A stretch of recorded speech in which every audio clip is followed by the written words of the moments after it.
In this video, we are going to cover the basics you need to know to start TIG welding. First, you will need a TIG welder. I suggest an AC/DC TIG welder with a pulse function. Connect your welder to your gas bottle. For most applications you will need pure argon. There must be a reducer valve between your gas bottle and the hose that connects to your welder. Make sure your connection is airtight. Any gas leaks might affect your weld quality. Sharpen the tungsten electrode to a point. Assemble the TIG torch as shown in the video.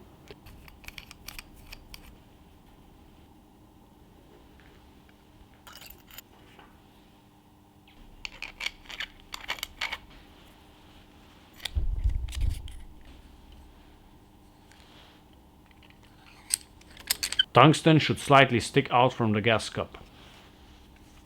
Connect the torch to the negative terminal.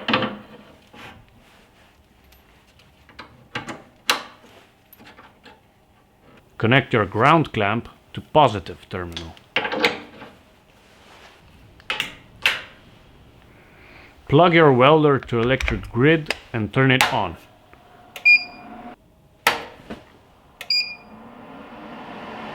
Set up your gas flow to somewhere between 8 to 10 liters per minute, depending on your gas cup size.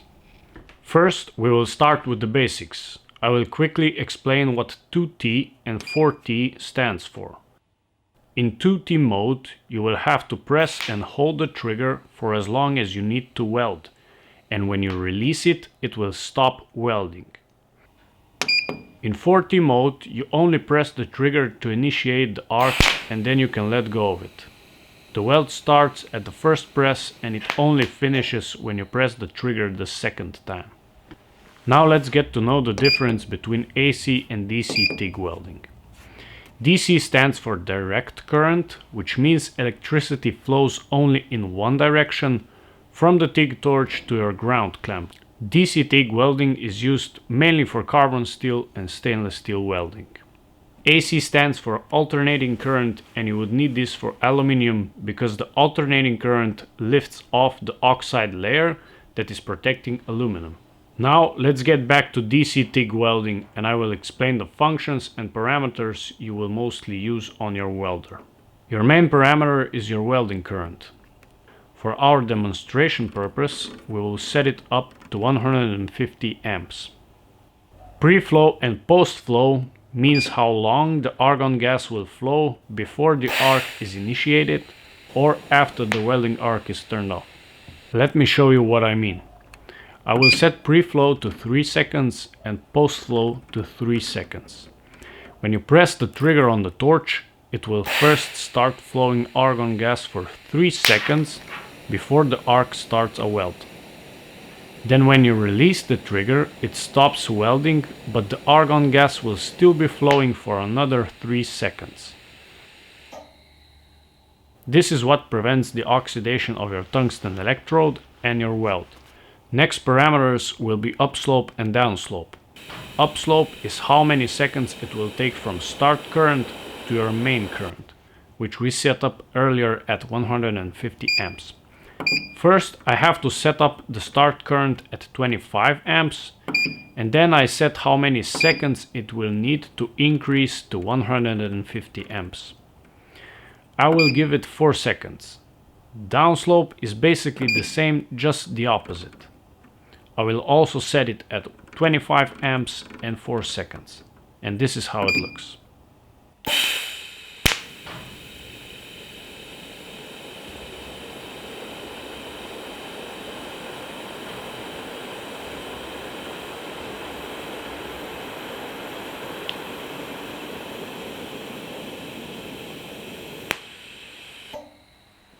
Let's make a proper weld this time.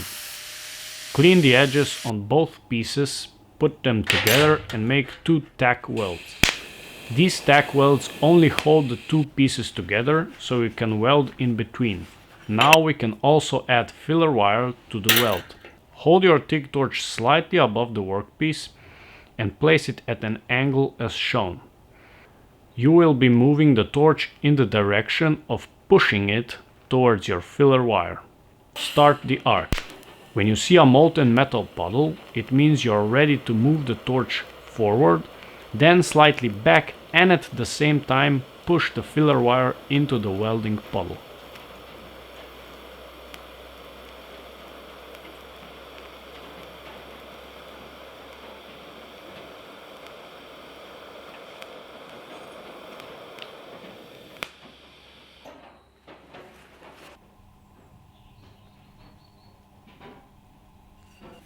Do this for practice. Take a flat piece of steel and clean it. Draw straight lines with a center punch.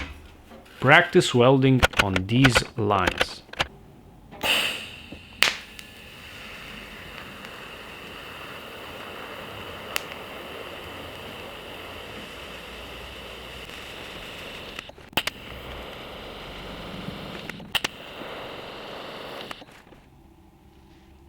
Now let's use the pulse function. Pulse function is mainly used for thin sheet metal, so you don't burn through the material, which happens very easily.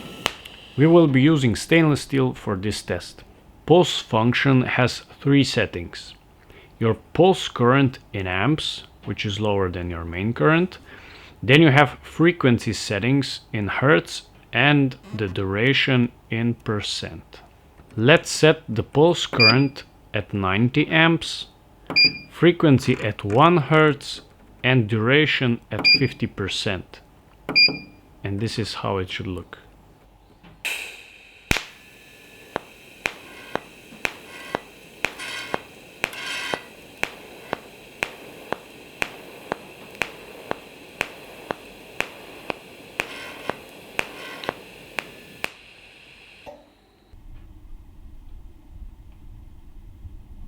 Now let's change the duration to 80% and this is how it looks.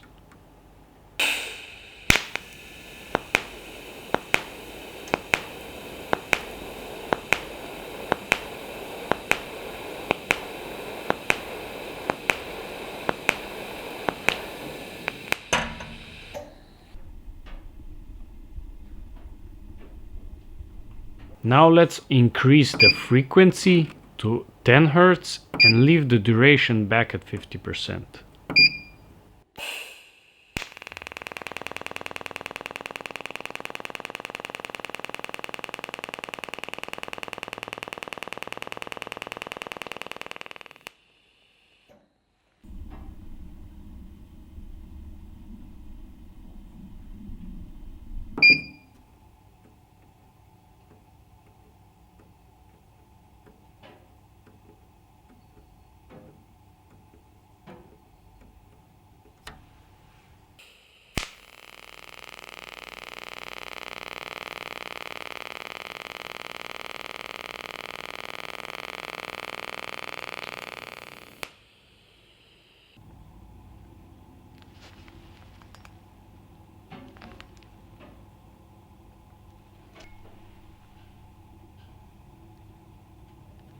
We will now try AC TIG welding on aluminum. AC TIG welding has two additional parameters. AC frequency, which means how many times per second the polarity will change, and AC balance, which means how much of the waveform will be spent for cleaning action. If you are welding thin material, you should have higher AC frequency, somewhere between 150 and 250 Hz. This gives you more accurate welding arc and you can have faster travel speed. If you are welding thicker materials, you should use lower AC frequency, somewhere from 80 to 120 Hz. Now let's look at a comparison.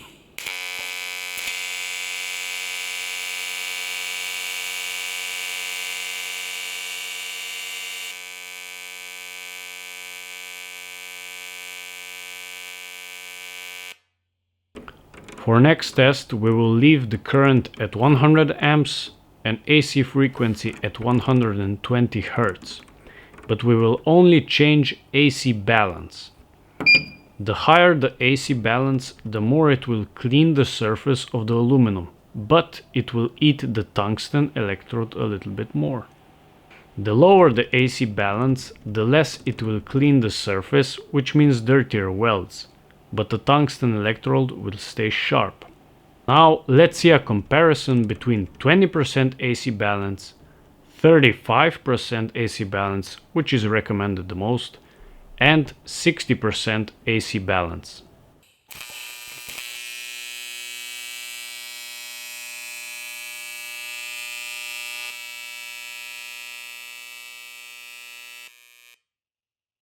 As you can see, the best result is around 35% balance. Now let's make a weld on aluminium.